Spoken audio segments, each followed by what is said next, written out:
For 471 days, 5 Ukrainian soldiers endured the horrors of the war from beneath an unremarkable stretch of asphalt road near Bakhmut in eastern Ukraine. What began as a temporary refuge soon became something else entirely, as the fighting above them made escape impossible. Over the next 471 days, the men would fight a very different battle.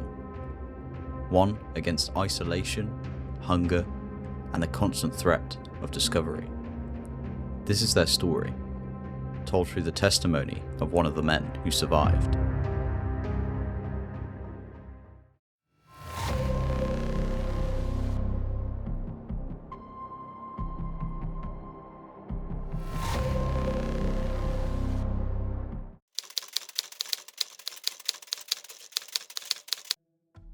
By the summer of 2023, the battle for Bakhmut had already become a symbol of attritional warfare.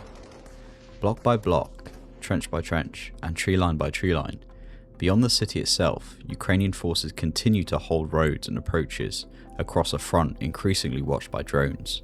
Tyshchenko arrived at a small underground position in that wider area in July 2023. At the position, almost everything needed for life and defense had to be made from the ground around them. At the entrance was a trench. Beyond it, logs supported a roof covered by dirt and sand. The position ran beneath the asphalt, so its width was limited by the road above. The men could not build outward, they could only keep digging further along its length. That geometry shaped everything. The entrance was narrow, movement was restricted, and supplies had to cross exposed ground. A small observation opening offered a view of the outside, but it also offered the outside a view back in. Early in his time there, Tyshchenko and another soldier left the bunker to collect rations from a neighbouring position. A reconnaissance drone found them in the open. They dropped into a ditch and hid behind tall grass while the aircraft circled. The other soldier believed they had been marked and that a strike would follow. He began saying goodbye. Tyshchenko told him that they had to run, so they did, leaving the ditch, crossing the exposed ground and making for the bunker. Both men reached cover alive. It was an early lesson in the rules of the position. Leaving could kill you, staying could kill you, and the difference might be measured in seconds. He was 44 years old when he entered the position in the bunker in July 2023. He reportedly missed his 45th and 46th birthdays underground. During Tyshchenko's first week, a Russian assault team reached the bunker. In a position like this, the entrance was both protection and weakness. It channeled anyone coming in through a confined space, but it also left the defenders with almost nowhere to move. According to Tyshchenko's account, one Russian soldier entered and killed 3 of his comrades in the dugout entrance. Tyshchenko rushed him without a weapon. The Russian tried to fire again, but his rifle jammed. Before he could clear it, another Ukrainian soldier shot him. A mechanical failure was the margin between Tyshchenko's life and death.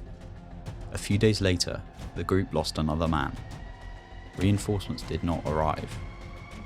The route was judged too dangerous. Tyshchenko understood then that this would not be a brief assignment followed by relief. The surviving soldiers might be there for a very long time. The assault also revealed a new reality of the battlefield. Traditional maps draw a line between opposing armies. But on a drone-saturated front, that line becomes a deep danger zone. Small groups hide in ruins, tree belts, trenches, and holes in the ground. Movement is visible. Resupply is vulnerable. Evacuation may be impossible. At the bunker, attacks came from the air as well as the ground. Tyshchenko described FPV drones arriving day and night. Too many to count. FPV means first-person view. A small drone flown through a live camera feed, often carrying an explosive charge. Cheap, precise, and everywhere, these weapons have changed what it means simply to remain in one place. The observation gap in the sandbags became an aiming point. It was useful because the men needed to watch for another ground assault. It was dangerous because a drone pilot could see the same opening. Eventually, the men had to block it. That reduced the risk of a drone entering, but it also reduced the air flowing underground. Breathing became very difficult. Safety from one threat intensified another. Weeks turned into months, seasons changed above the road, but underground, the men could barely tell day from night. There was no sunrise in the bunker. Time was organised by 4-hour shifts, battery runs, supply attempts, and sounds of drones searching overhead. The soldiers carved sleeping spaces into the earth beneath the tarmac. Tyshchenko described them as coffin-sized. The comparison was not poetic decoration, it was a measurement of how little room they had. The position had jobs because even in extreme isolation, routine was a form of survival. In Tyshchenko's telling, one man cooked, another man made the dangerous runs for power banks, another dug and handled sandbags. But as the senior soldier who knew the ground, Tyshchenko coordinated the position and worried about what would happen if he were no longer there. Food, water, batteries, and messages had to cross the same exposed landscape. Small bomber drones could drop limited loads, but deliveries were rare and not always easy to find. A package that landed only a short distance away could still demand a life-threatening dash into the open. Water became the most urgent problem. The published account describes rations so severe that thirst shaped every shift. Though the exact printed quantity is unclear, what is not unclear is what the men did next. They dug a well underground. Digging created another danger. Every bucket of earth had to go somewhere. Fresh soil around a hidden position could reveal activity from above. So the men had to scatter it outside, exposing themselves again, because the alternative was to run out of water.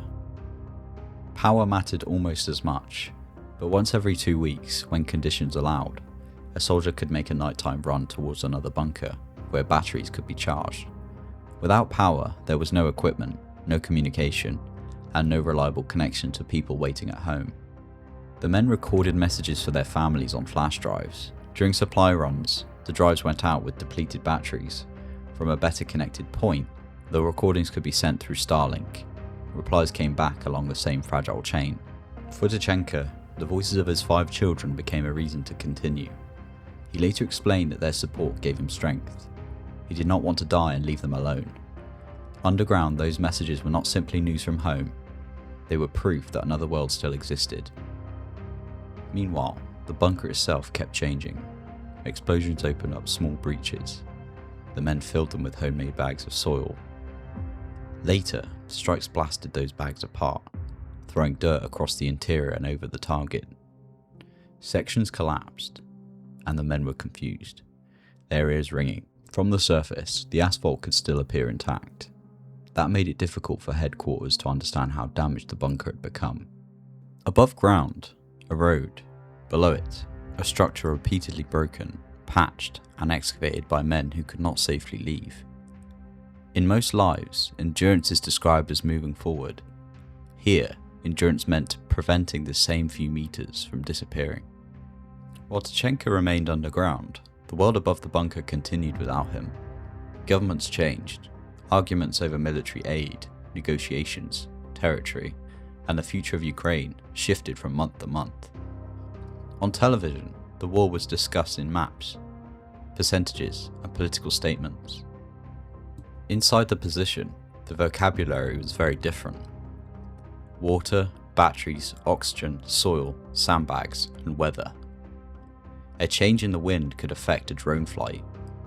Bad weather could create a rare opening to move. A successful supply drop mattered immediately. A speech delivered thousands of kilometers away did not. Tyshchenko missed 2 birthdays and milestones in the lives of his children. That detail helps explain the scale of the isolation more clearly than an animated map.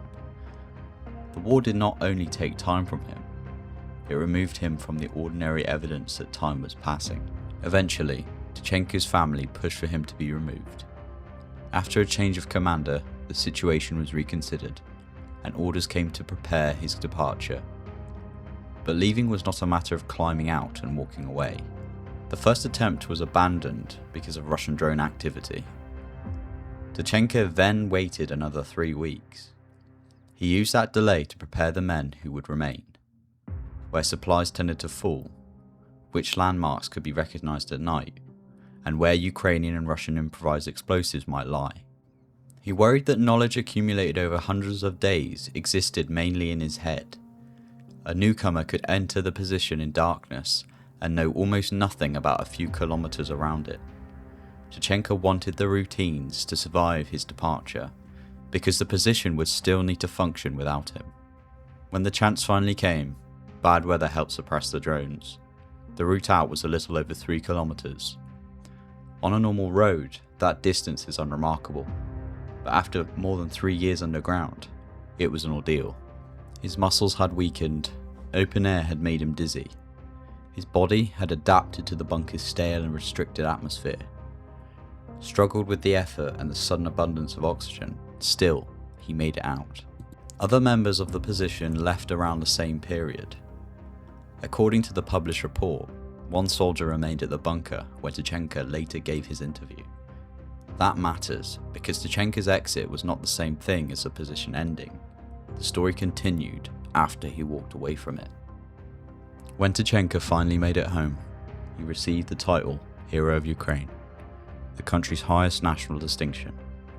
He also continued serving close to the front. For 471 days, Serhiy Tyshchenko lived beneath that road, surviving hunger, thirst, collapsing earth, and relentless attacks. He eventually walked out and the position remained. And when the war is over, the former veterinarian hopes to trade the bunker for something ordinary, a veterinary clinic. Not every act of endurance changes the course of a war. Sometimes it simply means surviving long enough to come home. Let me know what you guys thought of this video and Tyshchenko's story. It was quite an interesting video to make. If you can support me by liking and subscribing, that would be very much appreciated. Any support is really appreciated. Thank you ever so much for watching, guys, and I'll see you next time. Bye bye.